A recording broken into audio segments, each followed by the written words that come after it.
Show cause নোটিশকে ঘিরে আসানসোল পৌর নিগম এবং রাজ্য সরকারের মধ্যে প্রশাসনিক টানাপোড়েন। রাজ্যের নগর উন্নয়ন ও পৌর বিষয়ক দপ্তরের পাঠানো নোটিশের জবাবে বিস্তারিত প্রতিবেদনে জমা দিয়ে সমস্ত অভিযোগ খারিজ করে দিয়েছেন মেয়র বিধান উপাধ্যায়। তিনি জানান, নোটিশের অভিযোগগুলি ভিত্তিহীন। তাকে বোর্ড মিটিং প্রসঙ্গে জিজ্ঞাসা করা হলে তিনি জানান, টেকনিক্যাল কিছু কারণে 2 মাস বোর্ড মিটিং করা হয়নি। তবে আসানসোল পৌর নিগমের অধীন নাগরিক পরিষেবার কোনো অসুবিধে হয়নি। ঋতব্রত ব্যানার্জির সাথে সাক্ষাতের বিষয় নিয়ে প্রশ্ন করা হলে তিনি জানান, 4 তারিখের পর তাদের অনেক কর্মী ঘর ছাড়া। সেই বিষয়ে তিনি বিরোধী দলনেতা ঋতব্রত ব্যানার্জির কাছে গিয়েছিলেন। এই বিষয়ে তিনি মমতা ব্যানার্জিকে জানিয়েছেন কিনা সেই প্রশ্ন করা হলে তিনি জানান, হ্যাঁ, মমতা ব্যানার্জিকে জানিয়ে তিনি গিয়েছিলেন। আগামী দিনে তিনি তৃণমূল কংগ্রেসের সাথেই আছেন। কি বললেন তিনি, শুনবো।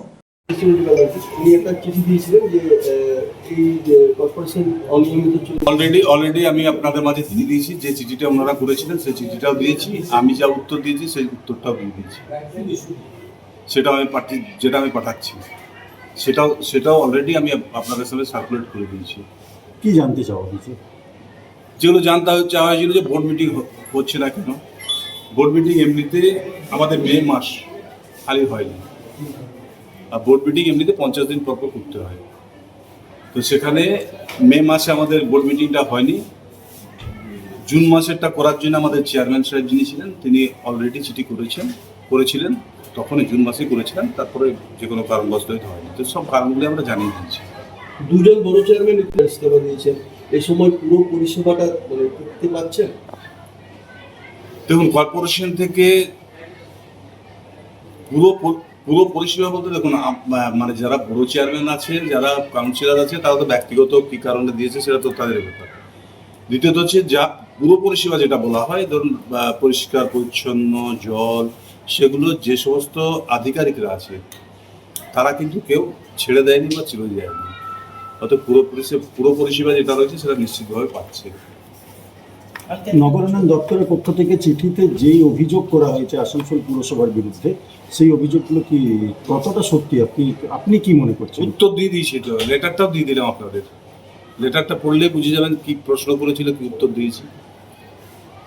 অভিযোগ করা হয়েছে যে কার্যত অচল অবস্থা তৈরি হয়েছে আসানসোল কর্পোরেশন। যদি অচল অবস্থা মানে কি?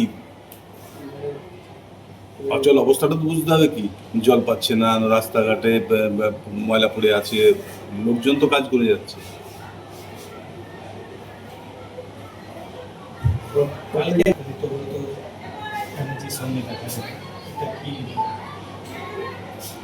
প্রথমত হচ্ছে আমি কাল গেছিলাম কলকাতা, নিজস্ব কাজে গেছিলাম, এবং যেহেতু আমাদের বিরোধী দলনেতা উনি হয়েছেন, আমিও বিরোধী দলটাই করি, তো কলকাতায় যখন গেছি ওনাকে ফোন করেছিলাম।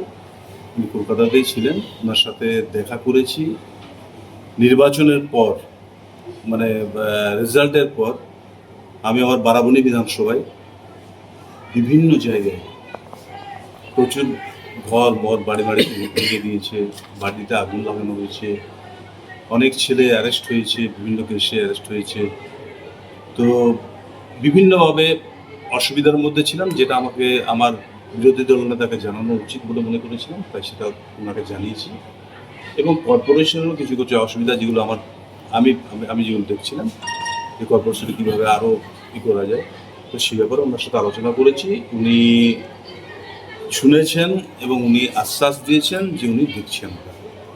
আপনি কি তাহলে ঋতব্রত বন্দ্যোপাধ্যায়কে বিরোধী দলনেতা হিসেবে মানছেন? কারণ তালিকাপন্থী যারা রয়েছে, আমি মানছি না, বিধানসভায় মেনেছে, আমি মানার কে?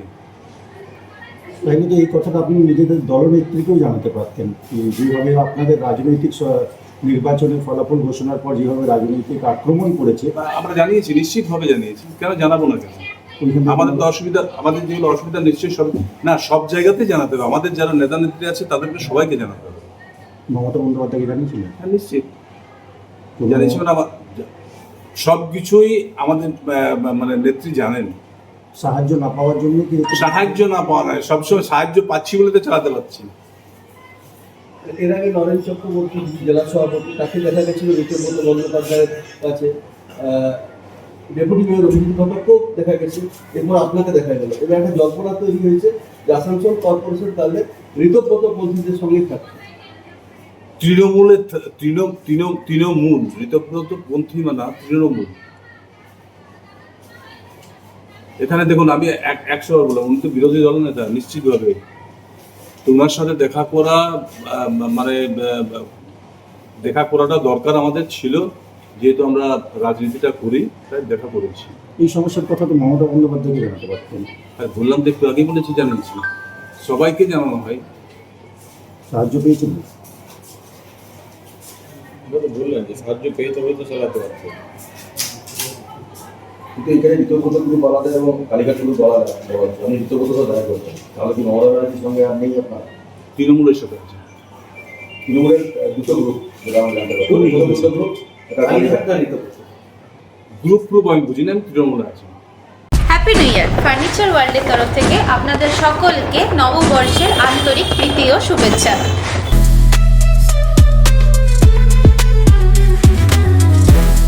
নতুন বছরে ফার্নিচার ওয়ার্ল্ড নিয়ে এসেছে এক্সক্লুসিভ ফার্নিচার, তাও আবার ধামাকা ছাড়ের সঙ্গে।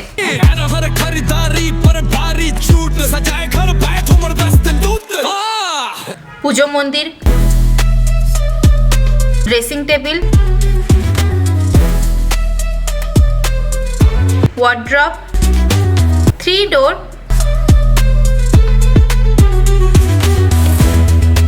2 ডোর, আলমারি, ডাইনিং টেবিল ও শুজ ড্রয়ার বিশাল সম্ভারের সঙ্গে। তাই এই নতুন বছরে আপনার ঘর সাজান স্বপ্নের থেকেও সুন্দর করে ফার্নিচার ওয়ার্ল্ডের সঙ্গে। Furniture world, GT road, Shani मंदिर के सामने, नूरुद्दीन रोड, आसनसोल। রাজ্য তথা দেশের উন্নত চিকিৎসা পরিষেবা সচল রাখতে প্রশিক্ষিত নার্সদের ভূমিকা ভীষণভাবে গুরুত্বপূর্ণ। এই বাস্তব সত্যকে উপলব্ধি করে 2021 থেকে যাত্রা শুরু করেছে Pramathanath Das academy of nursing. Pramathanath Das academy of nursing offers BSc Nursing for 4 years and JNM for 3 years, recognized by INC and WBNS, affiliated to WBUHS. Prabodhanath Das Academy of Nursing, quality education that transforms lives. Our facilities: student credit card, Swami Vivekananda scholarship, and education loan assistance. After 10+2, to make a bright future your destination. Prabodhanath Das Academy of Nursing, Banpur Riverside Road, Post Office Hirapur, Asansol, Paschim Bardhaman. Phone number 9907088681, 7584846 949 and 94342 01449.